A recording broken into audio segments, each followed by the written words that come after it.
കോടതി മുൻപാകെ സത്യം മാത്രമേ ബോധിപ്പിക്കൂ. അല്ലെങ്കിൽ ഞാൻ സത്യം മാത്രമേ പറയാറുള്ളൂ. കസ്റ്റമേഴ്സിന്റെ പേയ്മെന്റ് ഒക്കെ നിങ്ങൾ നിങ്ങളുടെ അക്കൗണ്ടിൽ മേടിച്ചാൽ മതി. എൻ്റെ അക്കൗണ്ടിൽ മേടിച്ചാൽ എനിക്ക് ഇടയ്ക്കിടയ്ക്ക് ബാങ്കിന്റെ ഇഷ്യൂസ് വരുന്നുണ്ട്. ആദ്യം നമ്മുടെ അങ്ങനെയാണ് പറയുന്നത്.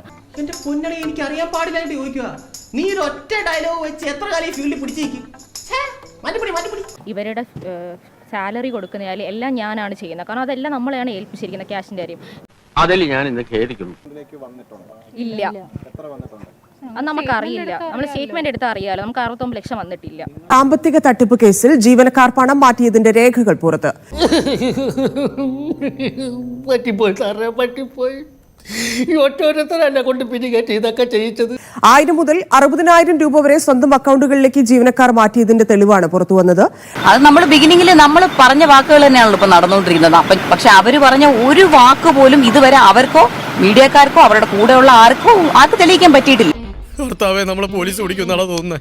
ഡിജിറ്റൽ തെളിവുകൾ കൂടി ബാങ്ക് സ്റ്റേറ്റ്മെന്റുകൾ കൂടി പുറത്തു വരുമ്പോൾ എത്രത്തോളം കുടുങ്ങിയിരിക്കുകയാണ് ഈ ജീവനക്കാരായ 3 പേർ. നന്നായി കണക്റ്റായി പോയി. അവർക്ക് അങ്ങനെ തന്നെ വരണം.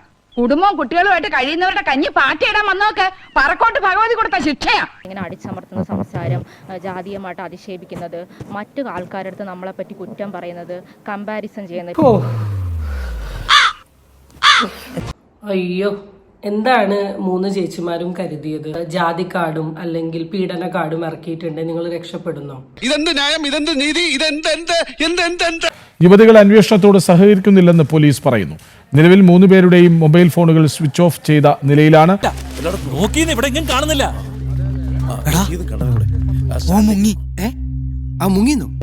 ഘോര പ്രസംഗിച്ച ചേച്ചിമാരെ പോലീസുകാര് വിളിച്ചപ്പോ വരാൻ ധൈര്യമില്ല. 2 തവണ വിളിച്ചു, വന്നില്ല. 3ാമത്തെ തവണ അവര് മുങ്ങി.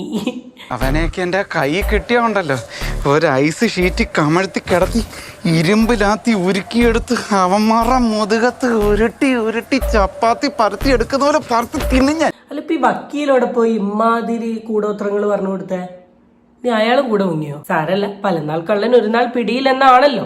ചിരിക്കണ്ട, ദൈവം ഒരാള് മുകളിലുണ്ട്. ഇതിന് നീ അനുഭവിച്ചില്ലെങ്കിൽ. അയ്യോ, പറഞ്ഞോണ്ട് നേരം പോയി അറിഞ്ഞില്ല. ഞാൻ പോട്ടാ. ഞാനും വരുന്നു. ചുമ്മാ